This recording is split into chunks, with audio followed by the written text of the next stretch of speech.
readers, reviewers, countrymen, lend us your ears.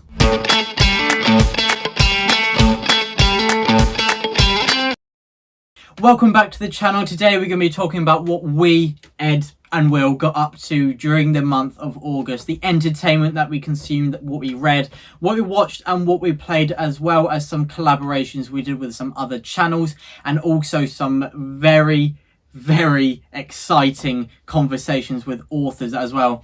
To go chronologically, we had a great chat with the Friends Talking Fantasy podcast, Dylan and Charles. We did that earlier this month. I'll have it pop up now if you want to go check that out. We talked about the First Lord trilogy, which we'll be talking about in this as well. Yeah, and for those of you that have been asking for spoilers, they are all there. We discussed as much as we could in about an hour and a half about the First Lord trilogy, so it's full of spoiler talk, so head there if that's what you're looking for. And then we had a chat with Philip Chase, the awesome Philip Chase, on his channel. It's an amazing channel. Check it out. Dr. Philip Chase. And we talked to him about Old English poetry, which was just amazing to be a part of, because we are fans of Old English poetry, but we don't have the wealth of knowledge that he has. And it was just awesome to learn so much from him, and it was just such a fun chat. And we're hoping to follow that up soon in September with a chat about Arthurian texts. But yeah, we'll talk about that in a few weeks' time, hopefully. And then the last bit of exciting news, Ed, we had an interview, and who was that with? It was the Joe Abercrombie month, so we had a talk with Joe Abercrombie himself, which was so much fun. It was amazing. He's such a funny guy, and we're so grateful to Joe Abercrombie for doing the interview with us, organised of course by the awesome Broken Binding indie bookstore. So go check them out, guys. There's a link in the description below with a discount code. But Joe Abercrombie, so fun, and we have really binged his books this month, which we'll talk about in a minute. And it made us appreciate the interview even more, because, you know, I was so lucky to actually be able to talk to an awesome author just in general, but, you know, to someone of Joe Abercrombie's profile was amazing for us. So, you know, thank you very much, Joe. And thank you to Broken Binding again. And so, yeah, that was awesome. A great month with just that. But now let's get into the books that we read. Yeah. Now, as we said, it was the Joe Abercrombie month. So I read, well, we all read these, didn't we? Yeah, I read these. So if you hold them turn them around for us. I started off by reading at the beginning of the month Red Country, which is, I think, probably my second favourite of the standalones, just after The Heroes, which I read in July. This was my second read through it, so I knew some of the twists, I knew it was coming, but I just absolutely adored it. It was so much fun. I actually physically read it this time. I also listened a little bit to some of Stephen Patey's edition towards the end, just to get a feel for the voices as well, which was so much fun. I absolutely love this standalone, and I'll pass this to you, Will, because you read it then as well. I read it as well, and it was actually my favourite of the standalones. Why was it your favourite? Some awesome characters, and I just liked the more intimate and smaller scale of Red Country compared to Best Served Cold and The Heroes, which were great, but I think this was just a bit above, in my opinion. And we now understand why Joe Abercrombie chose the name Lamb for one of the characters. Yes, obviously we have a lamb. She ate the Wi-Fi box. Edith. And then I read Sharp Ends, which is a short story collection by Joe Abercrombie. It's so much fun. It's got stories from Glockter before he lost the ability to eat more than porridge. You have a new cast of characters. You've got Kerndon Craw and his group, Wirren of Bly making his appearance, Gorst, my favourite First Lord character, and then another one at the end from Logan, which is so much fun. So that's a great short story collection. And if you hand that over here and you want to take the next one, I also listened to Sharp Ends, and it was just awesome, wasn't it? A great collection of short stories building on a lot of characters that we know and love. I then dived into The Age of Madness, for my first foray into the new trilogy. Wisdom of Crowds is coming out September, so I'm really looking forward to reading that. A Little Hatred was great. It was a very promising start. I really missed the central cast of the First Lord trilogy, but it was great to be in this new industrial age, seeing how the world has changed. Obviously, Joe is a great writer. In his interviews, he was really talking about how it is a craft and he was improving, and I completely agree. His characters were awesome, and it made my enjoyment for book 2 even greater.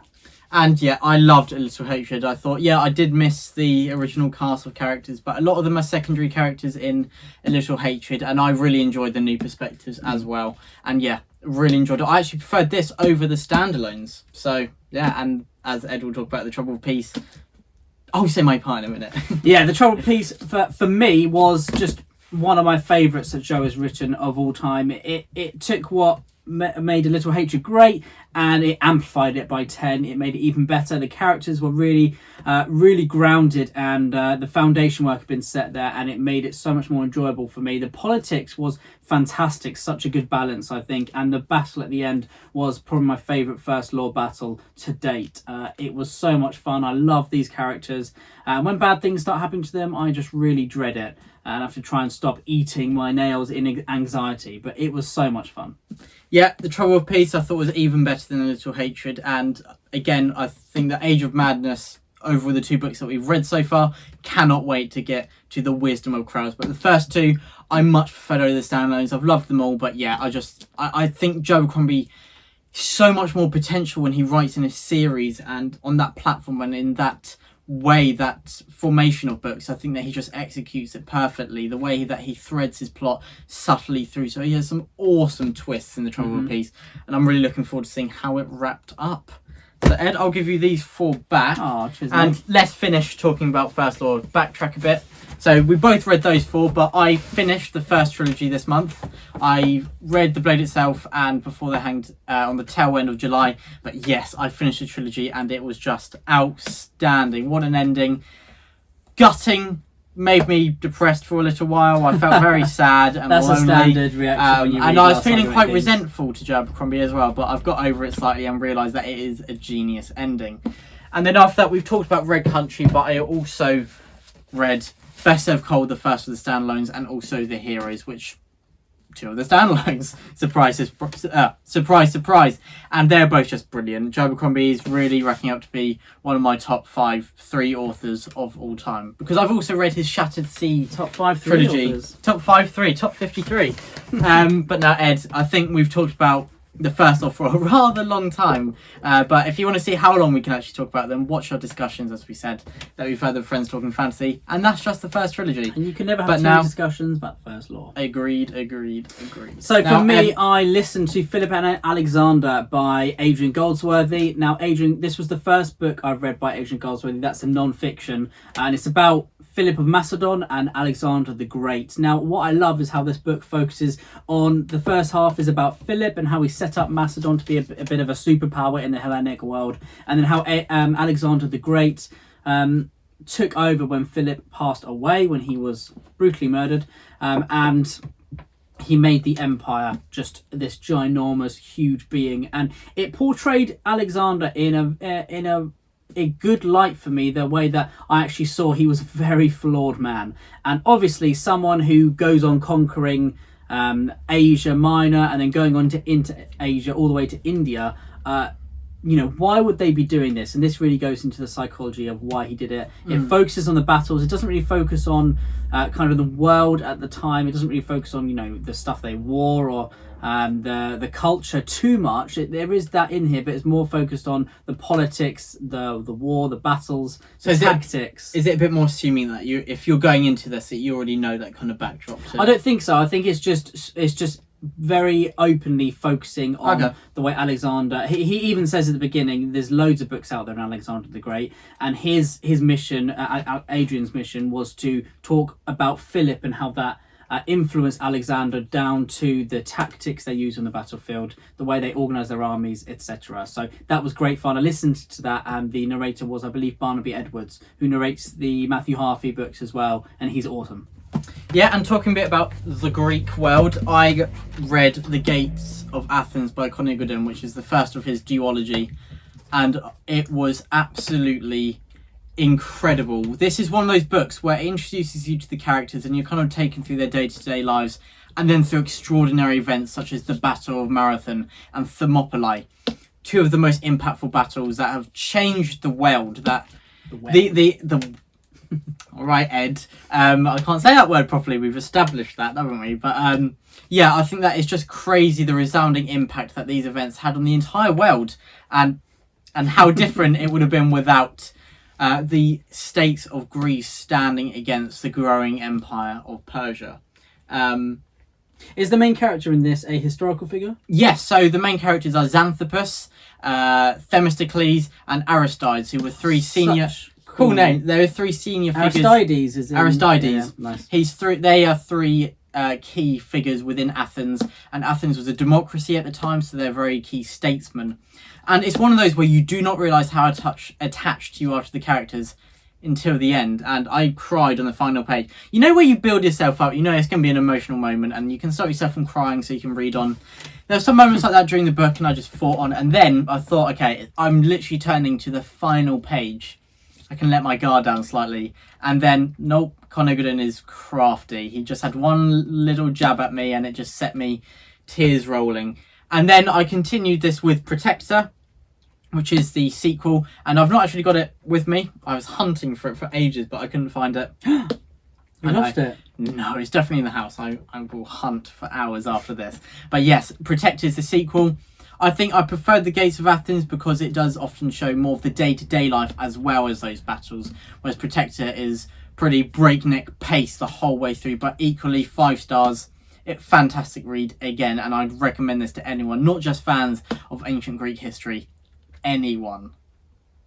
Okay. Yeah, me trying to be firm doesn't really work, does it? It sounds like you're threatening the audience. Never. The next book for me was Viking Clothing by Thor Ewing. I said on my Goodreads review that this is kind of what it says on the tin. It's about Viking clothes, but some great references in here at the back used throughout, and it's all based on evidence, which is perfect for Viking reenactors like us. So yeah, that was really good to read, really interesting, especially when you're kind of putting your kit together and finding out what clothes you want to get next in your Viking wardrobe. So yeah, that was good fun. A bit of a niche book, but I really enjoyed it.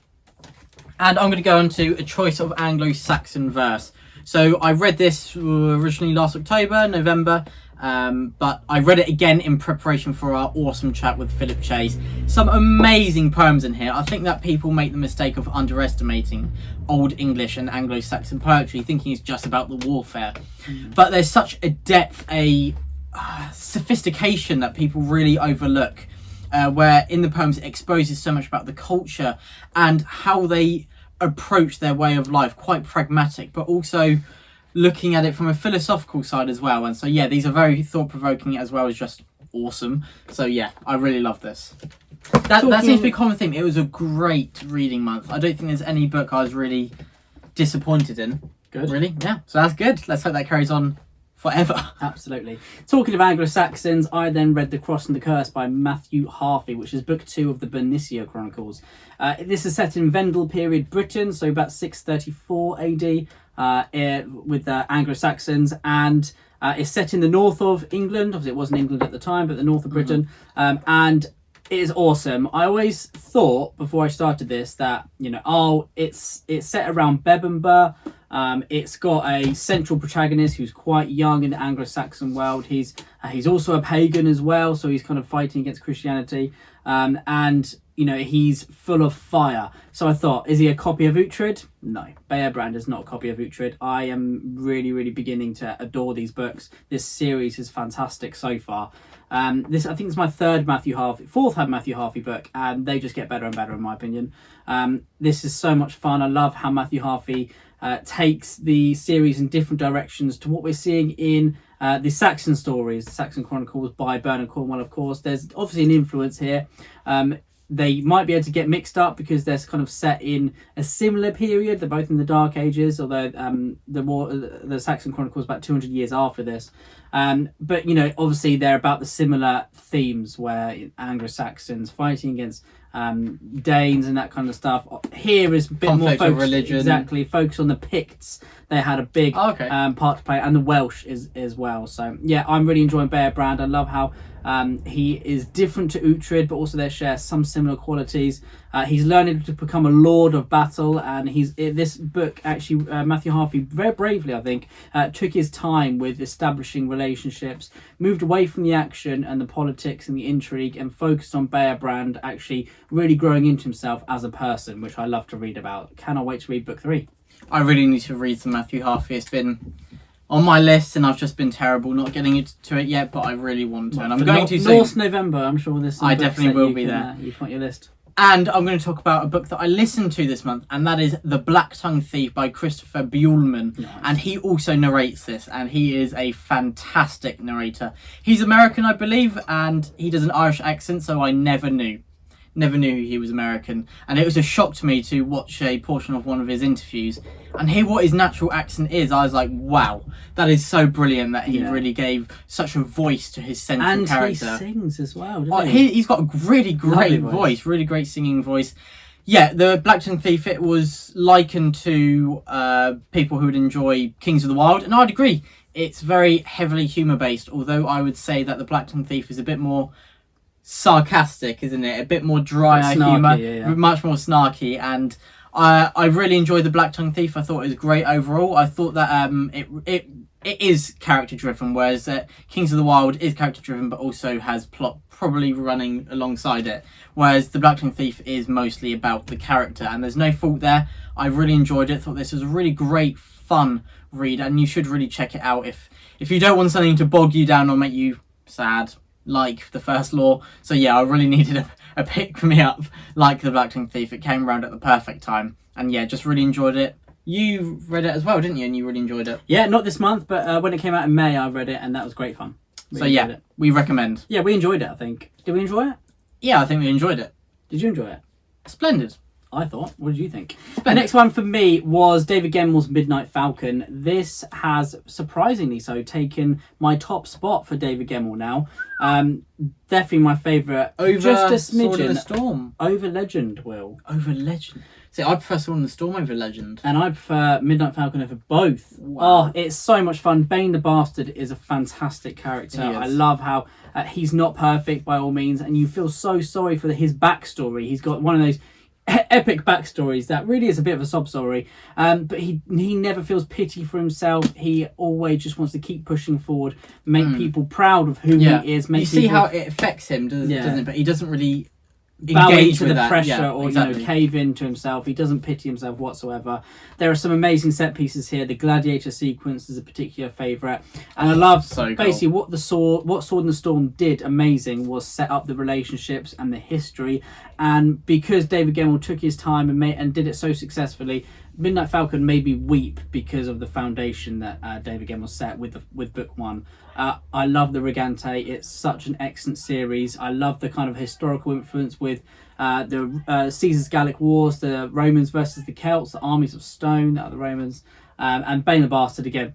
Awesome character. Made me cry at the end, and I will really miss the Regante an awful lot.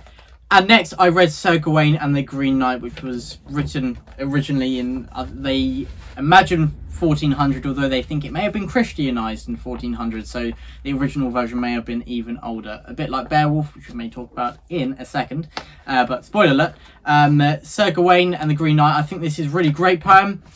Very different than I was expecting. I read this a few years ago, but most of the details had leaked out of my mind, and so it was basically like a first time reading experience, and it's a lot more accessible than I was expecting. I think that it does a really great job exploring the themes of Arthur that we know and love. It romanticizes it in this, which opposes a lot of the modern takes on it, but still very enjoyable in its own right.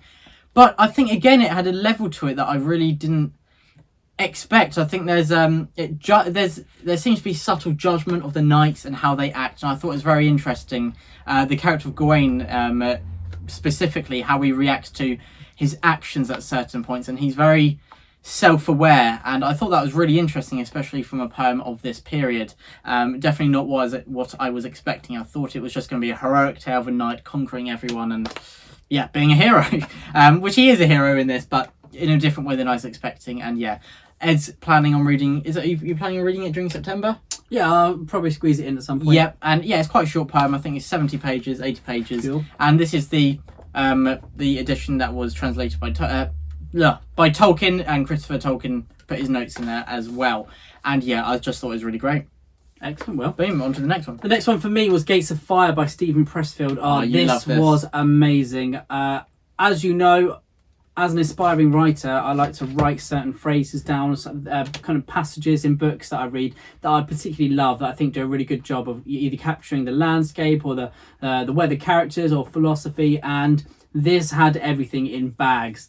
I think this is actually a piece of required reading for the US Marine Corps. Wow.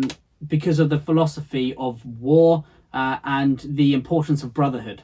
camaraderie. This is the tale of Thermopylae. So Leonidas's 300 Spartans, and then the 10,000 other Greek soldiers that were there that people don't really talk about. But I adored this. The relationships were so good. This made me cry as well. So basically, I just spent my month weeping, which is always good. Like any good old August. And Stephen Pressfield's writing is just is perfect. This is a perfect book, and you don't really come across that too often. Got to be on my top 10 favourite books of all time. So, yeah, amazing. I've had 3 books this year that have catapulted onto my top 10, with Killer of Men by Christian Cameron, another Greek book, Lonesome Dove by Larry McMurtry, and now Gates of Fire by Stephen Pressfield. I cannot wait to read more Stephen Pressfield. It's been a great year overall and a great August. And now next for me is Beowulf, the Tolkien edition. I skimmed through again for the Philip Chase chat the version by Seamus Heaney, but I didn't read it properly. So this is one I'm putting down. I read this from back to front and it was so enjoyable. This is a prose translation of the epic poem that is Beowulf. And Ed, you read this as well, didn't you? Mm-hmm. So talking for both of us here. It's just an awesome story. Again, there's so much more depth to it than you'd originally expect. And it's not just a straightforward through line of the story all about Beowulf. It often takes tangents that are very enjoyable, tales of other stories that are just awesome to read about, and it exposes so much about the culture that me and Ed are so interested in. Beowulf, again, it's just a wealth of knowledge, and we got a lot more from it talking to Philip Chase about this. Absolutely. And yeah, it's one of the greats. It's one of my favourite project. Well, Beowulf is up there with my favourite reads of all time. It's just so awesome. I think more fancy readers should go check this out. Yes, would love it. Definitely. Obviously, it's got the name Tolkien on, so you're going to love it. And he's inspired by it. Exactly, the foundation that Tolkien used to build Middle Earth. You see so much of that in Beowulf as the Anglo-Saxon poems like the Wanderer, the Seafarer, etc. So go check them out, please. So yeah, Ed, what's your next one? A bit of Homer for me this time. I read the Odyssey. I was about to say the Iliad. The Odyssey. This is like the perfect action adventure, isn't it? Where you have the hero Odysseus, and he kind of has the gods against him, but he has some other gods kind of helping him out every so often when he is faced with certain doom, which is so much fun. I think this kind of just edges the Iliad for me. Less godlike Achilles in this, but more fun. I think. So not as hyperbolic. No, exactly. I love the whole backdrop of the Trojan War, and how it continues straight away from the Iliad.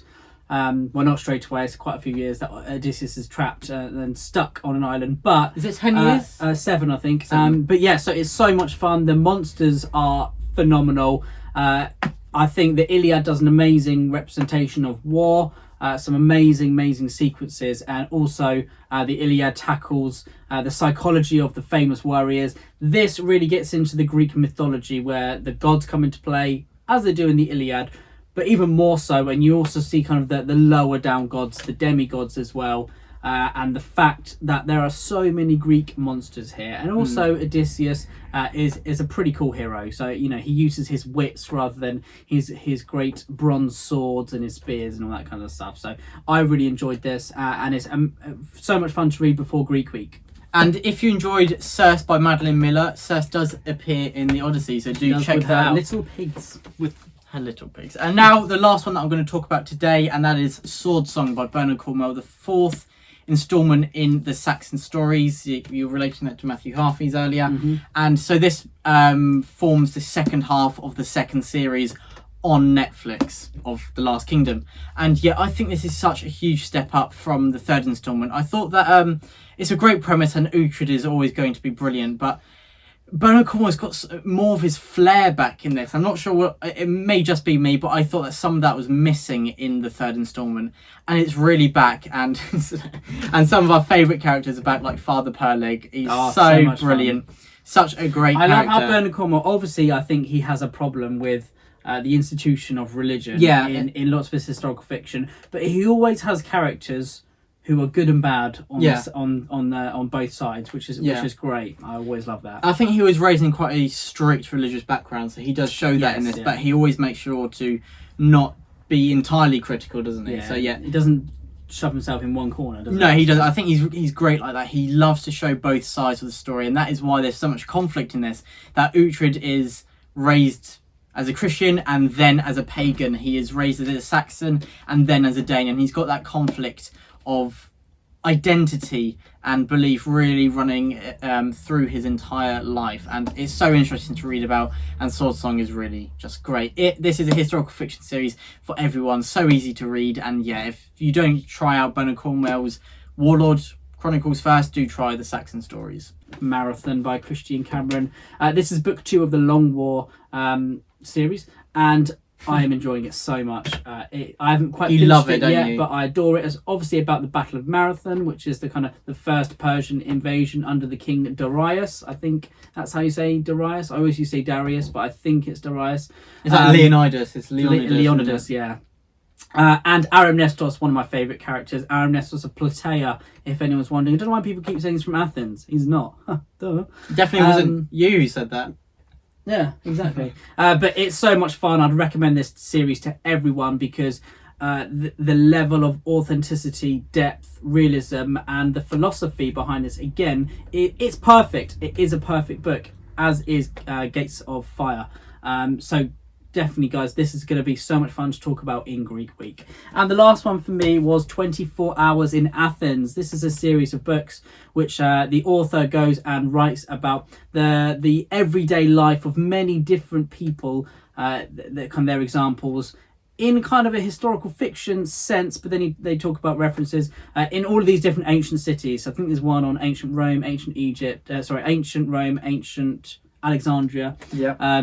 So, and I read the one on Athens because it will be Greek Week soon. I really enjoyed it. I think the author, what he accomplished was Athens at the time that he wrote this, which was in between, kind of when the Peloponnesian War first stopped. Athens was a little bit of a kind of a place for celebrities, where all these kind of famous ancient Greeks that we know of today had a part to play. And that rhymed. I'm a rapper. Oh. And I really enjoyed this. I think I would have preferred a little bit more of the normal life of people, but that's just what I was looking to get out of it. Yeah. But it was great to see those ancient Greek philosophers and other famous people as well, mixing with people just around the city. So it's really good fun. It's a very quick read, really good listen. I think John Telfer was the audiobook narrator, and he's a great narrator. So yeah, go check that out. I look forward to chatting about it more in Greek Week. And yes, so that is all the books we read. We will say what our favourite book of the month was, but before that, let's talk about some things that we watched. And let's kick it off with,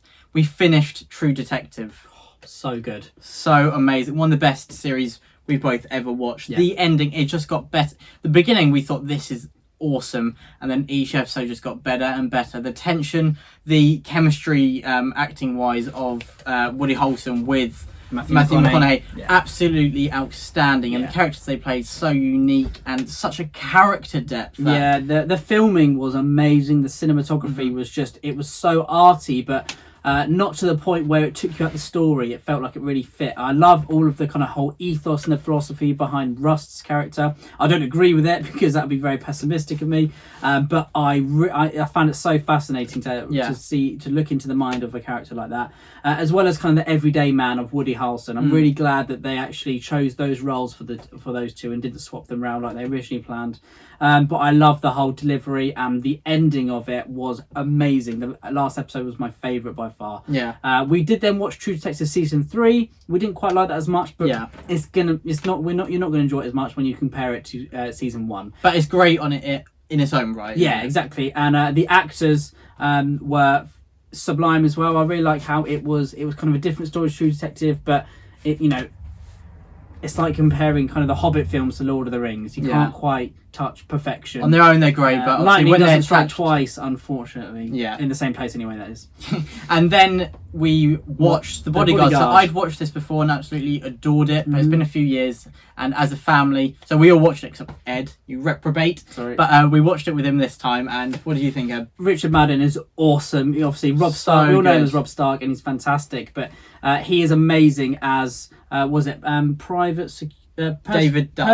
Budd. Yeah, I know his name isn't Personal Security. POP, Private of something. Personal- Personal security, I think. Yeah, It's something. personal security, David Budd. P.S. David Budd. And he's awesome as that. Mrs. Dorrell was in it as well. Yeah, Oh, that's Mrs. not her Dorrell. actual name. But... No, it isn't. But I really enjoyed it. The last episode again was just done so well. And these series really do.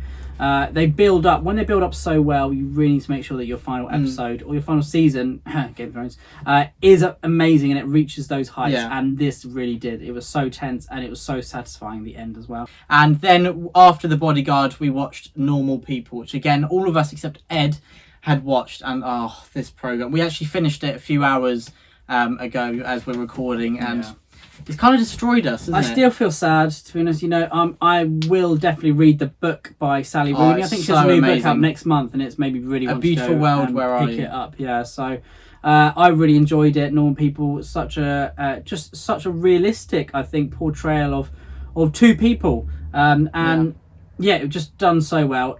I could gush about it for hours, but I just think people should go watch it. It was amazing, really heartwarming and heartbreaking all at the same time, and kind of a comfort watch, but really uncomfortable watching as well, because of the themes it touches upon and the psychology of the characters was really interesting. But yeah, I really enjoyed it. I think it's one of those you don't expect to love, but because of the genre and I the couldn't stop subject, watching it, but it just really just captures you, doesn't it? And it's quite magical, isn't it? But not in the like bouncy light way.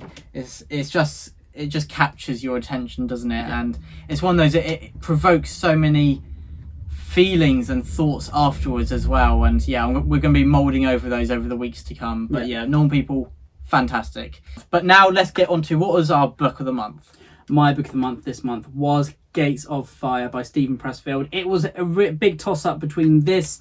I haven't finished Marathon yet. I'm very close, so I took Marathon out of it. But either Gates of Fire or The Trouble with Peace, which was just sublime. I absolutely adored that. But I think Gates of Fire just about pips Trouble with Peace to the post, because it made me cry. That's very hard, although I seems to be doing it a lot more lately. So I think I'm choosing some amazing books to read, and thank you to those of you that have recommended Gates of Fire to me as well. So Patrick recommended it, as well as Christian Cameron. So it's awesome to know that an author I'm reading right now has read these books as well, and they love them equally. And for my book of the month, it's going to be Books of the Month. I'm sorry, I just couldn't choose one. I had to. I cheated. I'm sorry. I apologise. This wasn't in the rules. Sorry. You could break them next time. But yeah, so first one I'm going to say is The Trouble with Peace, which, well, in the title you know there's going to be a lot of conflict. But I love the characters in here so much. You have Leo, also Savine, all the way to Ricky, Reich, however people pronounce her name. I think when we spoke to Joe in our interview, when I spoke to Joe, yes. I think he said Riker. But when Riker introduces herself, other people call her Tricky Ricky, Sticky Ricky, Picky Ricky. So it always reminds me of EastEnders when Bianca's at Ricky. So that's what I imagined in my mind. So yeah. Now that's quite a mind-boggling one. So she says that I'm Ricker, or rhymes with picker. I didn't catch on to that.